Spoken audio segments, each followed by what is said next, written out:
It has been a momentous year already in South African football. I know because of the Springboks and Siya Kolisi, a lot of people now think we're a rugby nation. And yeah, it's probably number 2. But if Bafana was better, we would all know that South Africa is fundamentally a soccer nation. And a massive part of why we have been struggling in the last handful of years internationally as a nation is because there's been troubles and trials and tribulations with our club football. And so many more crazy things have happened this year that even if you're not a soccer fan, you really need to pay attention to this conversation because it really matters. Not just to South African football or South African sport or South African pride, but the South African economy and South African business. It is all linked together. I don't know if you saw, but Chiefs finally won a cup and suddenly the rand got stronger. That is literally the kind of things that happen when Sundowns, Chiefs and Pirates win. And so I'm thrilled to welcome pretty much the go-to guy of football punditry about South Africa. You know him as Overthinking Football from TikTok and YouTube and elsewhere. Please make some noise for George Mokoena.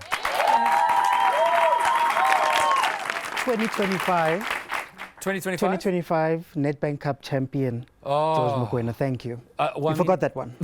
Yeah, because you played such a massive role in Chiefs winning this weekend. The people swear at me when we lose. They don't swear at the other guys. I'm the easiest target. You probably heard at the top of the show, I just think it's a beautiful thing as a Pirates fan that we've finally given you guys a win, because it was bad for the vibes, guys. Or that 10 years it was bad for the economy. Charity starts at home. We Pirates fans knew we needed to give you something to live for. 1 in 10 years. Petrol is going down tomorrow, Dad. That's all I'm going to say. Chiefs wins are amazing. So just quickly, for those of you who are, for those watching who are not familiar with your work, because I really want people to know, let's fix that. And there are hundreds of thousands of people who follow you. What do you do on TikTok and YouTube and elsewhere that has struck such a chord with so many South African football fans? I think it's about the conversations that we don't have. Right, there's a lot of conversations that we should be having as a country about our football, but we tend to stop at, fighting each other about who won or who lost. So my platform and what I've built is a place where we can have deeper conversations and try to understand our football a little bit better. So I think that has been the big difference. And also it's on social media. So I'm open to everybody. People jump into my show, they speak. You never know what's going to happen. But because we're not censored or anything, you really get some amazing convos from there. So that is where I stand out. Yeah, it's literally Overthinking Football. I think it's great. It's the perfect name. And I do find that in South African soccer, there are even journalists who won't talk about certain clubs or certain people because media is silenced to a certain extent because you want to stay chums with the big clubs. And so it's cool that that kind of stuff happens. But let's talk about a wild year in South African football. So Mamelodi Sundowns is about to win their 8th PSL title in a row. 1 point away. That's not good for competition, guys. That's not good for people feeling like they have a chance.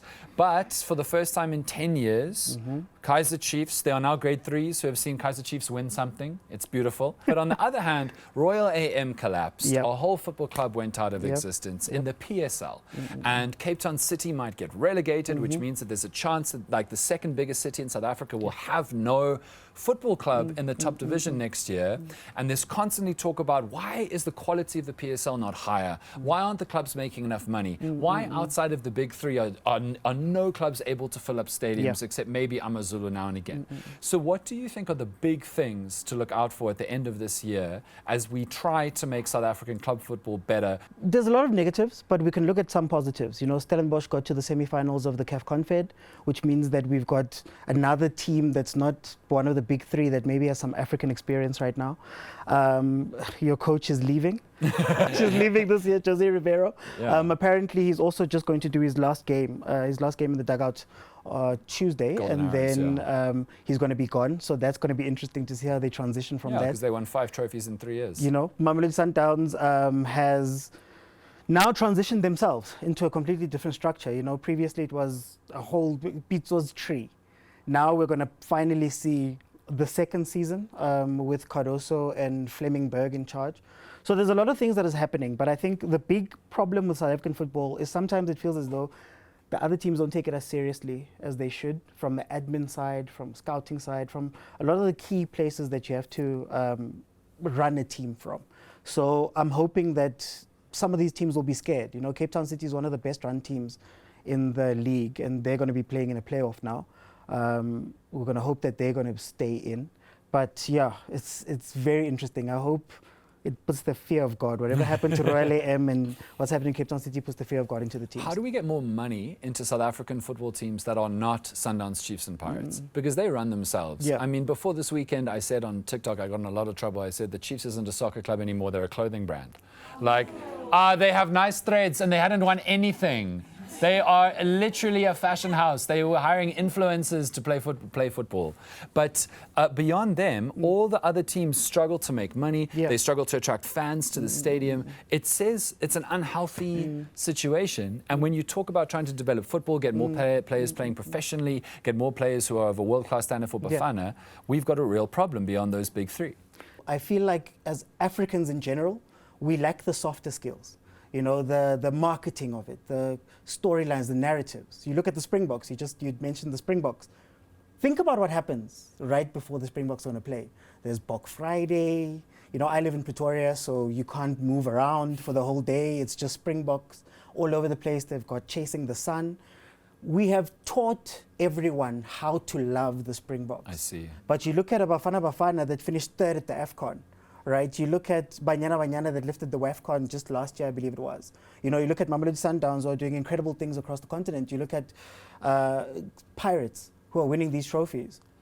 How much do we celebrate and see those things? And you know, I speak to a lot of people, and you tell them about Bafana, and they go, that team that loses.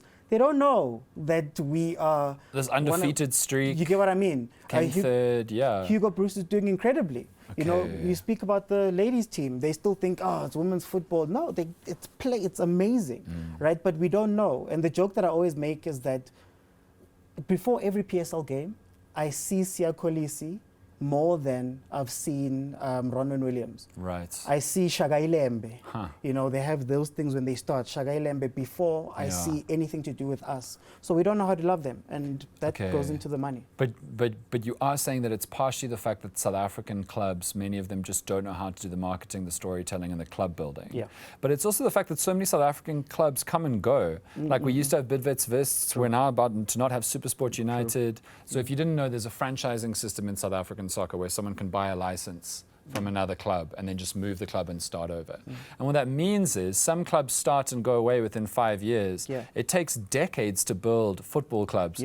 Chiefs and Pirates and Sundowns have been winning since the 70s and the 80s and the 90s. That's how you build a community. Unfortunately, Bloemfontein Celtic was one of those clubs, and then their license was bought and suddenly the great football city of Bloemfontein didn't have a club. Do you think franchising needs to go?